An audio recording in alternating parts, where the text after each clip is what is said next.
নদীর দক্ষিণে সাগর, উত্তরেতে কিছু দূরে কলকাতা শহর, ভাইরে কলকাতা শহর। আবার পশ্চিমেতে মেদিনীপুর, আবার পশ্চিমেতে মেদিনীপুর।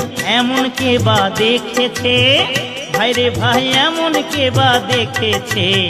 ডায়মন্ড হারবার থানার নিচে যে নদী আছে, ডায়মন্ড হারবার থানার নিচে যে নদী আছে।